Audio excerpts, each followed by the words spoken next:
Hello, Dave here with RadiationHealthRisks.com. I'm excited about this video that we're going to do. I've been wanting to do this video for a couple of months and just hadn't had the time.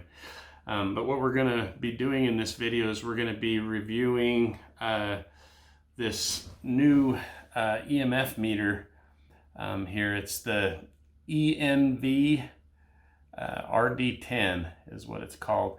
And the box that it comes in, just so you guys can see that, is here, and the company is EnviroSens Ltd. It's a company out of Europe, and this is not that expensive a meter. It's like 170 to 190 on Amazon, if I'm remembering correctly.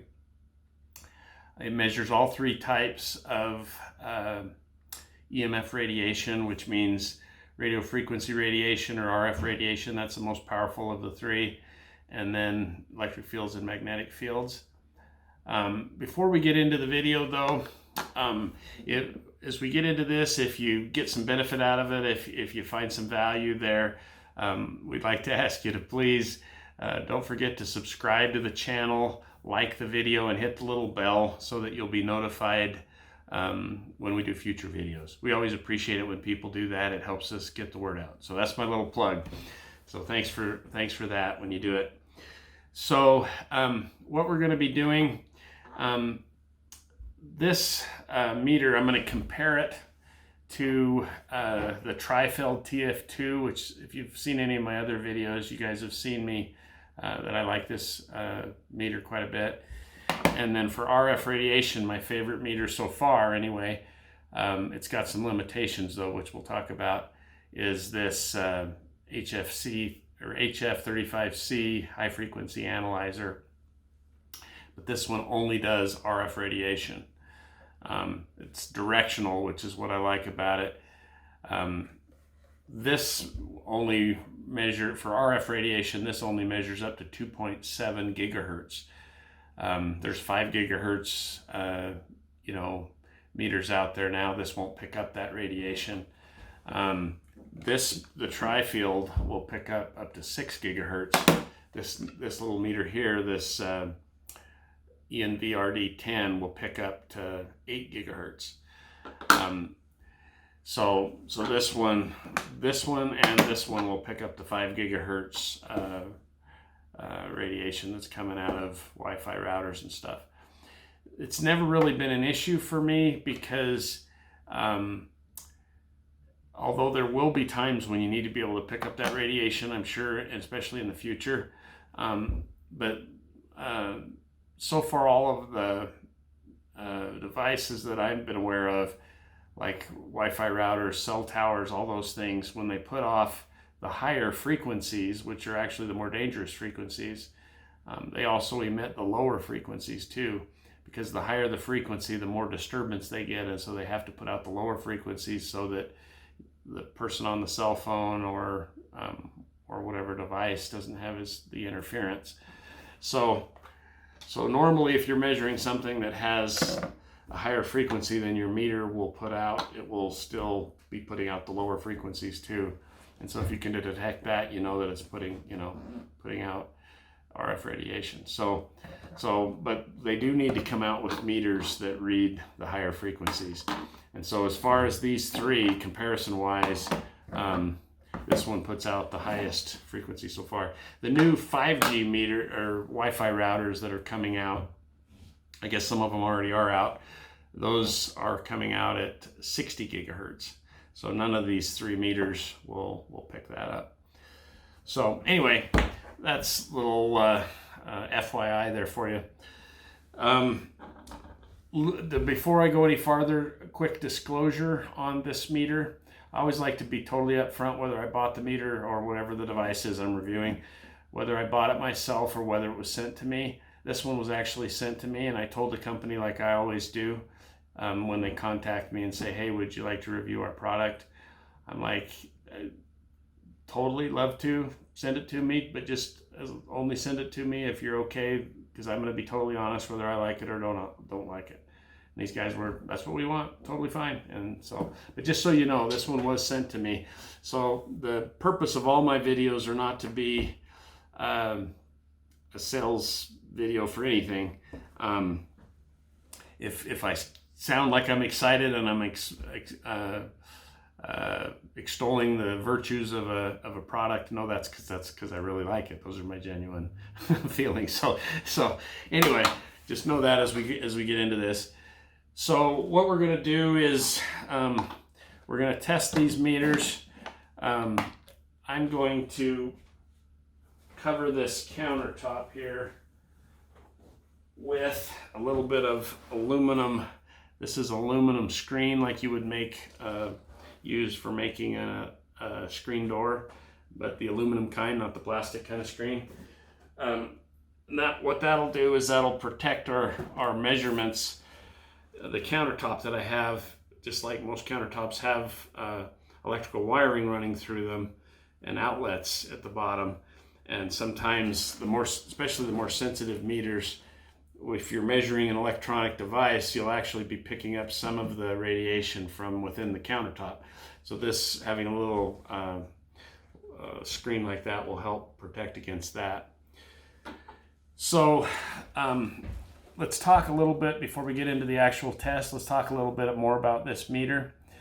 I mentioned that it measures all three types of electromagnetic radiation, RF radiation, or I shouldn't say all three types of electromagnetic radiation, that was a false statement. All three types of EMF radiation.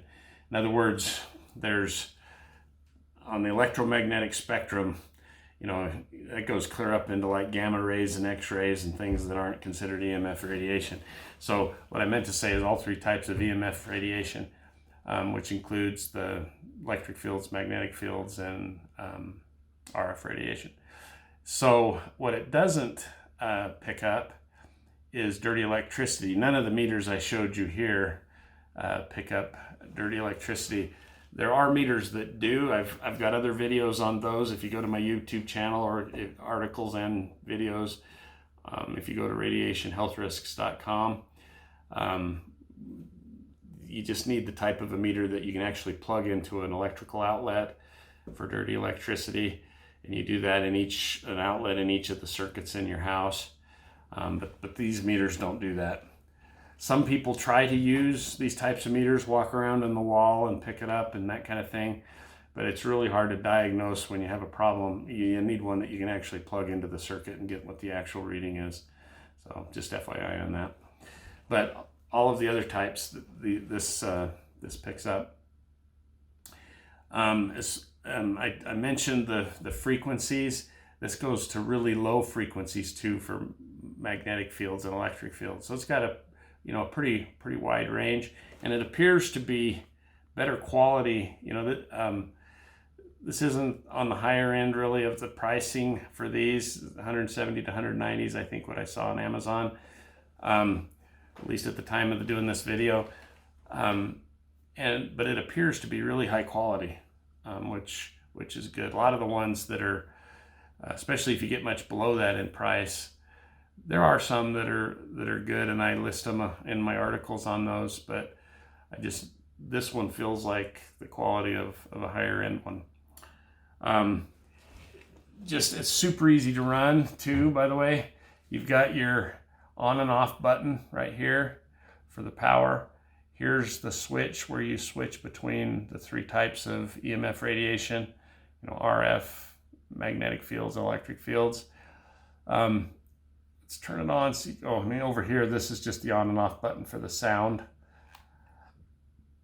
So if we turn it on, you'll see that it lights up. And in the front of the meter, it's kind of handy.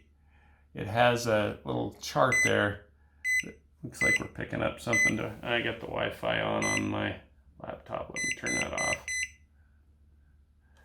Okay. But you can see this first column here is milliwatts per meter squared. Those of you that have seen my other videos, this one here measures in microwatts per meter squared. So you can go to Google and you can search, and what's the difference between a milliwatt per meter squared and a microwatt per meter squared, and you can figure that out if you want to. This one's milligauss, and this one is volts per meter right there.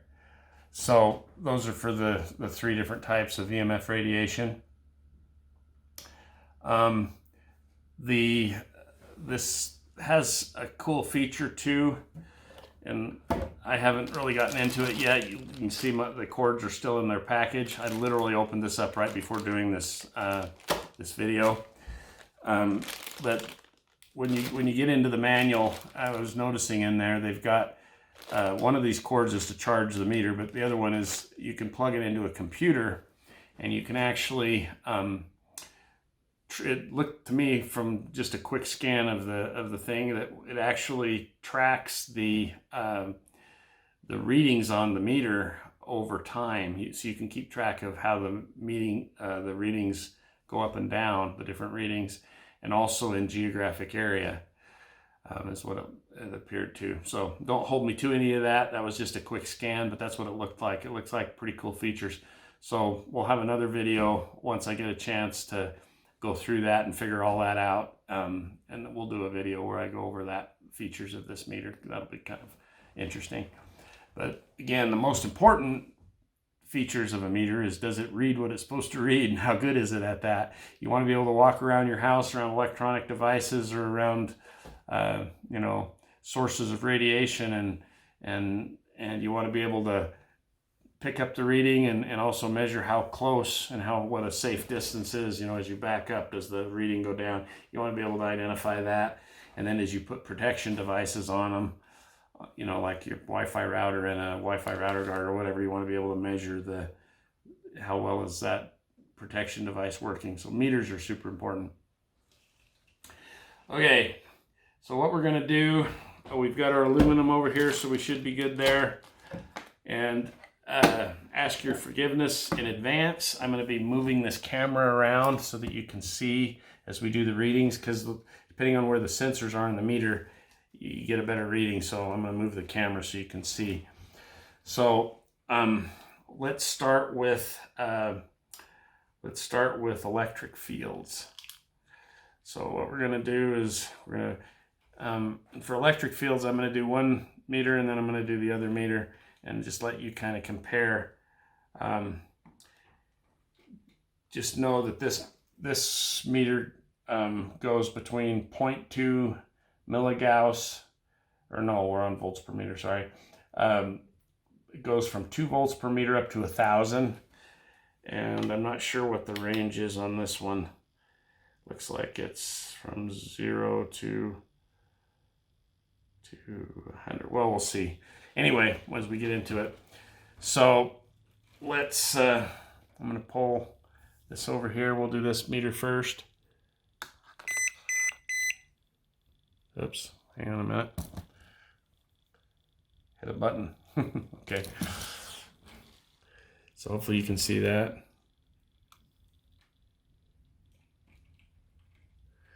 So it's not picking up. Oh, there it got a spike. So over here seems to be the source of the biggest electric field on this device. Oh, another big spot there. We got, oh yeah, got something going on there. But anyway, it looks like it's getting a little from the, had a hot spot there. There's a, in the screen. So anyway, and then you can kind of test. I like to see it goes away as you get away from the device. So now we'll turn this, let's leave that sitting over there and turn it off for a second. And we'll go with this one. We got this on standard electric. And we will take a gander. And you can see it's reading around 8, 10. So it's reading very similarly to the way the other one read. Let's go up here.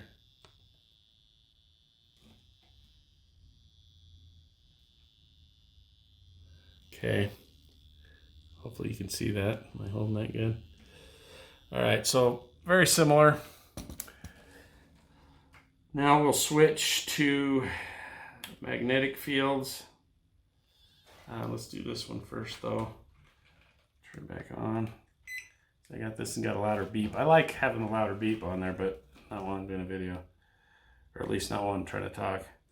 Okay, so we got the magnetic field on here. So let's pull this up where you can see it. Looks like it's got a pretty good magnetic emission here. And then let's go over here.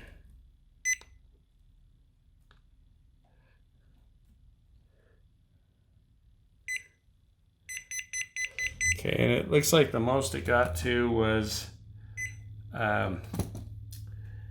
2 yellow bars, which is 50 volts per meter. So we'll compare that to this one. Now on this meter, that's the only thing I don't like about this meter. I love the meter, but this is the only thing that's kind of annoying. Is on a meter like this, you want to focus on the peak. And so the real number you want to be watching is this one up here, not the bigger one that's easier to see. They did tell me that on the TriField company did when they come out with their new meter, they are going to have the peak number bigger so that it's not so hard to see. So let's take a look at this.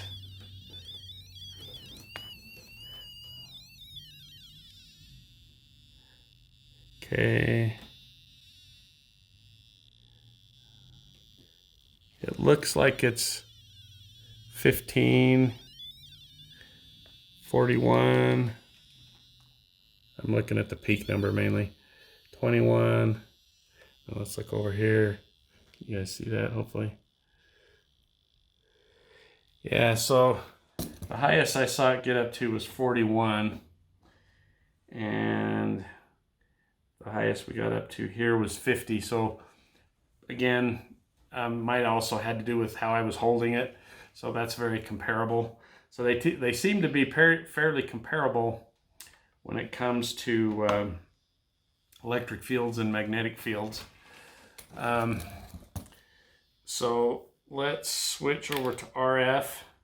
Let's put this one on RF. And let us add the Wi-Fi on here. You can see, you can tell when I hit the Wi-Fi, this started going off. Okay, so I'm gonna let you look at this. So let's move away. So it's putting out quite a bit, it's searching for that. That's the problem. That's why you really want to have hardwired internet if you can through your house. That's the best way on any of this kind of stuff. Because here we are clear away from, see now I'm clear away from it, and I'm picking up RF radiation. So that's that. And let's see, how is it? I want to see if it's maxing it out. Let me turn it off and on again so we get the full blast. Okay.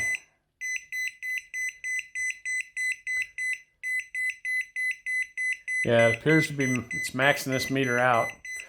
So let's try it. Let's turn this off. And let's try this other meter here, RF. Let's see how it does.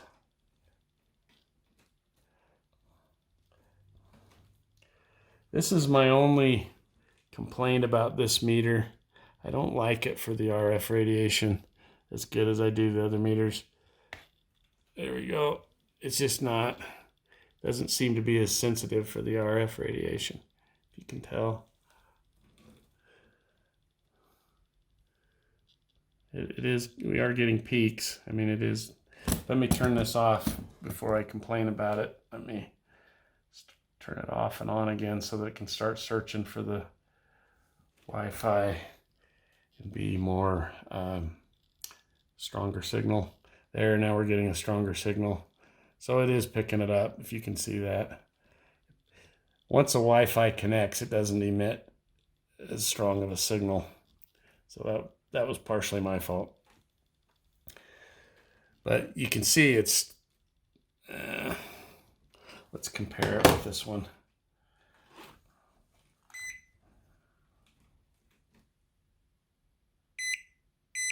Yeah, so this one's spiking too.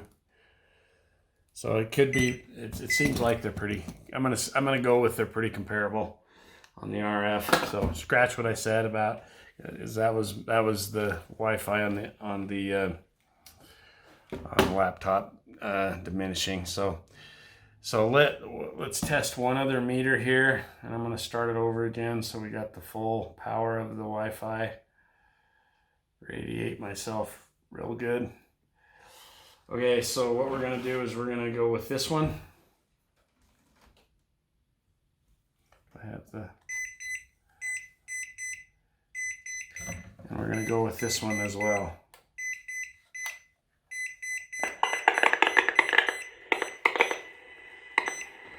And you can see we're maxing, it's spiking, and we're maxing both. Yeah, so that's enough. So my assessment after, let me turn this off.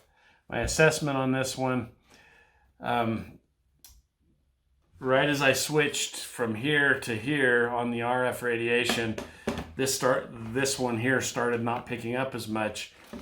And what happens when you turn on the Wi-Fi is once it connects, it doesn't put out as strong a signal, and I think that's what it was. And I started blaming this, so I take that back. As soon as I turned it off and turned it back on, then these ran more comparable.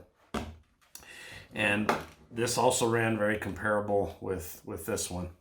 So this is a pretty good meter. I like what I'm seeing so far, and I like the whole graph thing and the little measurement that you have here. It makes it really easy to read. So that's pretty much it for my assessment of this.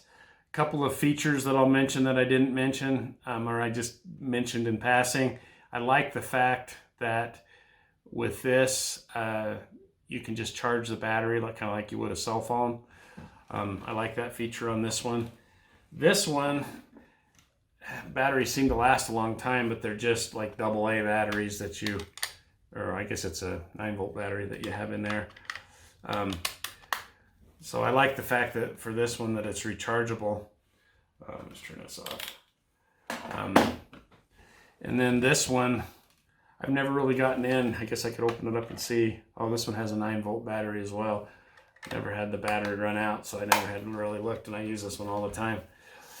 So that's how they compare as far as batteries. So I won't keep this video any longer. So far, just from this first little test here, I think it does a great job. I think it's easy to use. And probably the only thing that I would still use, in other words, this will do great for electric fields and magnetic fields. It'll even do great for RF radiation. About the only time I would really need this would be, which sometimes if you're testing a house, it's really handy to have a directional meter. Whereas like if I'm testing a house and I've got a bunch of electronic devices in there, you know, you can walk close. Okay, do like the duck duck goose, or not duck duck goose. What's the game where you walk close and we get getting hotter, getting warmer? Anyway, you kind of have to play that with these kind of meters as you walk closer to the source. You can still do it. You can still figure out which is the one that you're getting the higher reading from. I like using this when I'm testing a house just because I can point. I don't have to walk closer to the thing. As I point, I know exactly, it picks up directionally, so I know exactly where I'm picking up the reading from. But this is $350 too. So, and it only measures RF radiation, and it only goes up to 200 or 2.7 gigahertz. So there's limitations there, but for just general, if I'm going through a house trying to identify the problems, you're going to have more problems with the lower frequencies than you are with the higher frequencies. So I'd rather, if it's going to be limited on its frequency, I'd rather it read the lower than the higher. But anyway, so for doing a house, this is probably my my pick for RF radiation, but for just general use, you know, either of these two would be comparable. With that, we'll call it a wrap, and I appreciate you sticking with me this long, and we'll talk to you in the next video. Thanks.